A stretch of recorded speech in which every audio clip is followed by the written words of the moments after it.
Hindol NAC रे महालक्ष्मी पूजा अनुष्ठित।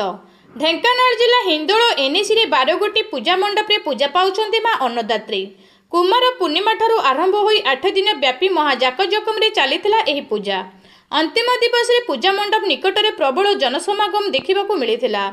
पूजा मंडप रे मां महालक्ष्मी पूजा पाउथबा मंडप गुड़िक हेउछि बनमालीपुर क, बनमालीपुर ख, राधाकृष्ण महालक्ष्मी पूजा कमिटी, सत्यसाई लक्ष्मी पूजा कमिटी, कारीगर साही पूजा कमिटी, मीरा बजार महालक्ष्मी पूजा कमिटी, कल्पना बजार कमिटी, मेडिकल छक पूजा एहीपरी कमिटी, लक्ष्मी बजार कमिटी, बस स्टैंड पूजा कमिटी और राधानाथपुर पूजा कमिटी रे मां को प्रतिमा निर्माण करा जाई पूजा हेउछि। एहीपरी प्रत्येक पूजा कमिटी निज मंडप गुड़िकरी मां धनदात्री को विभिन्न प्रकार साजसज्जा करी रंगीन आलोकमाला रे आलोकित करी शोभावर्धन होइथिला। पूजा मंडप आगरे सेल्फी पॉइंट मध्य होइथिला।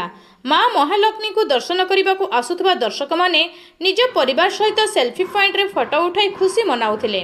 विशेष करी मीरा बजार महालक्ष्मी पूजा कमिटी तरफ मां महालक्ष्मी समुद्र गर्भरे द्वारिका थिबा बेले दृश्य अति आकर्षणीय थिला।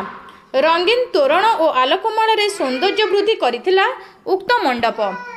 मंडप आगरे सेल्फी पॉइंट और भूत दर्शक मानक मन मोहिथिला और प्रतिदिन सांस्कृतिक कार्यक्रम अनुष्ठित होइतिला। एही सांस्कृतिक कार्यक्रम को देखिबा पई प्रतिदिन हजार हजार संख्यार लोकमानक भीड़ जमिथिला।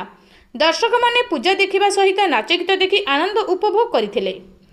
ढेंकानाल जिला प्रतिनिधि Santosh Kumar Mahapatra report, local news 7।